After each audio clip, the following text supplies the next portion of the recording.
شعیب صاحب یہ بتائیں کہ اب یہ جا رہے ہیں سپریم کورٹ میں، آپ کو کیا لگ رہا ہے کہ اگر کل صبح صبح ایک اپلیکیشن فائل ہو جاتی ہے سپریم کورٹ میں، تو کیا سپریم کورٹ جو ہے وہ پنجاب اسمبلی کا جو اجلاس کل شام 4 بجے ہونا ہے، وہ سپریم کورٹ اس کے خلاف سٹے دے سکتی ہے؟ دیکھیں، میرا خیال ہے کہ جوڈیشل ایکٹیویزم جس طرح ہم نے ماضی قریب میں دیکھا، رات کو بھی کورٹیں کھلی جس پہ تنقید بھی بہت ساری ہوئی، میرا خیال ہے اس ایشو پہ اگر صبح سویرے پٹیشنیں فائل ہو جاتی ہیں اور چیف جسٹس صاحب کو ریکویسٹ کر دی جاتی ہے تو دیر از اے چانس کہ اس میں اسٹیٹس کو ہو سکتا ہے. لیکن یہ بھی ہو سکتا ہے کہ کورٹ کہہ سکتی ہے کہ ٹھیک ہے، جو بھی پروسیس ہے ہونے دیں، let this matter be continued, اور ہم اس کو لارجر بینچ بنا کے ہم اس کو دیکھیں گے، اور اس کے بعد اگر ہم اس نتیجے پہ پہنچیں گے کہ یہ سارا کچھ انکانسٹیٹیوشنل ہوا ہے تو سارے پروسیس کو ہم انکانسٹیٹیوشنل ڈکلیئر کر سکتے ہیں. لہٰذا یہ دونوں چانسز پاسبل ہیں اگر صبح وقت پہ پٹیشنیں آ جاتی ہیں اور وہ کورٹ میں لگ جاتی ہے. یہ جو کہا جا رہا ہے کہ کورٹس جو ہیں وہ رات کو کھلتی ہیں، تو یہ پچھلے 2-2.5 مہینے میں کورٹس جو ہیں وہ ایک دفعہ مسلم لیگ نون کے لیے رات کو کھلی ہیں اور ایک دفعہ پی ٹی آئی کے لیے بھی کھلی ہیں رات 11:30 بجے. جسٹس اطہر اللہ صاحب نے سب کے لیے کھلی ہیں، سب کے لیے کھلی. اس کے بعد تو راستہ ہموار ہوا ہے. لیکن اس پہ تو میں نے بینگ پریزیڈنٹ میں نے ایک فارمل ریکویسٹ تو میں ابھی کرنے لگا ہوں، لیکن انفارمل ریکویسٹ میں نے کی ہے کہ جی آپ اس طرح کریں، شام کے لیے ایک اسپیشل بینچ بنا دیں تاکہ جو بھی کس سائل ہے، جو بھی غریب آدمی ہے، صرف یہ پارلیمنٹیرینز کے لیے نہیں، بڑے اشرافیہ کے لیے نہیں، صحافیوں کے لیے نہیں، شیریں مزاری ایمان مزاری کے لیے نہیں، آپ اس طرح کریں کہ غریب آدمی، مزدور کے لیے، کسان کے لیے جو جیلوں میں پڑا سڑ رہا ہے، جن کے 12 سال سے مقدمے نہیں لگے، آپ اس طرح کریں کہ شام کی ایک کورٹ لگا دیں اور ہائی کورٹ میں ایک جج صاحب کی ڈیوٹی لگا دیں جو 4 بجے کے بعد بیٹھا کرے. کیا کہتا ہے قانون؟ کیا کہتا ہے کہ کیا عدالت جو ہے وہ پارلیمنٹ کی پروسیڈنگ جو ہے اس میں اس طرح انٹرفیئر کر سکتی ہے؟ دیکھیں، پارلیمنٹ کے پروسیجرز کو انٹرفیئر نہیں کر رہے. یہ آرڈر کو سسپینڈ کریں گے، لاہور ہائی کورٹ کے آرڈر کو سسپینڈ کریں گے یا سٹے دیں گے یا سیٹسفائیڈ کریں گے، جو اس میں ٹائم باؤنڈ انہوں نے کیا ہے. کیونکہ ہائی کورٹ نے جو فیصلہ فرمایا ہے، دیکھیں پرنسپل تو انہوں نے ٹھیک اس کے اوپر اپلائی کیا، لیکن جو اس کا نتیجہ اخذ کیا وہ نتیجے کے طور پر ہونا تو یہ چاہیے تھا کہ 4 دن پہلے یا 3 دن پہلے فیصلہ آیا ہے کہ الیکشن کمیشن کے 5 ریزرو سیٹیں آپ فل کر دیں.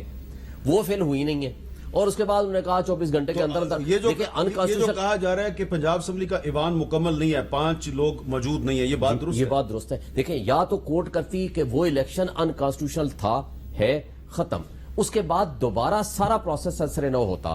اور آج دیکھیں نا، ایک تو 17 کو چلے الیکشنز ہو رہے ہیں، وہ تو چلے گئے 20 بندے. یہ جو 5 سیٹیں ہیں، یہ ہائی کورٹ خود فیصلہ دے چکی ہے کہ ان کو فوری طور پر جو ریزرو سیٹیں بنتی ہیں، لیکن یہ 5 اگر پی ٹی آئی کو اور کاف لیگ کو مل بھی جائیں تو پھر بھی نون لیگ کی جو میجورٹی ہے برقرار رہے. دیکھیں، وہ تو پولیٹیکل ڈیسیژن ہے نا، لیکن ایک بات لیگلی تو کانسٹیٹیوشنل پوائنٹ آف ویو سے تو انکانسٹیٹیوشنل ہے کہ آپ ایک وہ نتیجہ اخذ کر رہے ہیں کہ جو آپ کے کانسٹیٹیوشن کی اجازت بھی نہیں دیتا، آپ وہ نتیجہ اخذ کر رہے ہیں جو آپ کے اپنے فیصلے کے خلاف ہے. یہ ہے کہ ہاؤس مکمل نہیں ہے. ہاؤس مکمل نہیں ہے. جی عطاءاللہ طارڑ صاحب، اس پہ کیا کہیں گے کہ ہاؤس مکمل نہیں ہے؟ دیکھیے، پہلی بات تو جو اظہر صدیق صاحب نے فرمایا، دیکھیے ہمارے نمبر کل بھی زیادہ تھے، اللہ تعالیٰ کے فضل سے ہمارے نمبر آج بھی زیادہ ہیں. وہ الیکشن جس طرح ہوا، وہ تو ڈپٹی اسپیکر پہ حملہ کر کے جو ڈبل تھمز اپ کروایا گیا وہ آپ نے دیکھا، اور باہر سے پرائیویٹ لوگ ہاؤس کے اندر کود کیا اور ان کو کہا گیا کہ آؤ حملہ کرو. تو دیکھیں وہ پہل کس نے کی، وہ جھگڑا کس نے ڈالا، اس الیکشن کو متنازع کس نے بنانے کی کوشش کی، وہ کیمروں کے سامنے ہے، عوام کے سامنے ہے، پوری دنیا نے وہ دیکھا.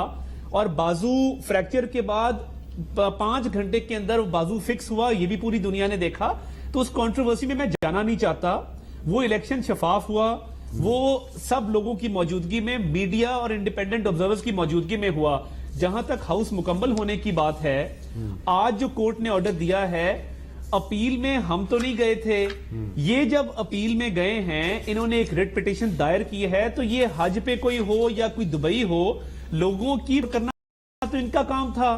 یا تو ان کو تھی کہ کوئی فیصلہ آ جائے گا، یا یہ بالکل انپریپیئرڈ تھے، یا ان کی نہ ہم تو دیکھیں، ہم تو کورٹ نہیں گئے، اس کے باوجود اللہ تعالیٰ کے فضل سے ہمارے نمبر بھی پورے ہیں. اظہر صدیق صاحب کہہ رہے ہیں کہ آپ بھی گئے ہیں کورٹ میں. اظہر صدیق صاحب نے بھی کہا تھوڑی دیر پہلے کہ آپ دیکھیں، ہم تب کورٹ گئے تھے، اس کے بعد ہم نے کوئی ایسی ریٹ پٹیشن نہیں کی. یہ موجودہ پٹیشن جن پہ فیصلے کیے گئے ہیں وہ ان کی پٹیشنز ہیں، اور لارجر بینچ بھی انہی کی پٹیشنز پر بنا ہے.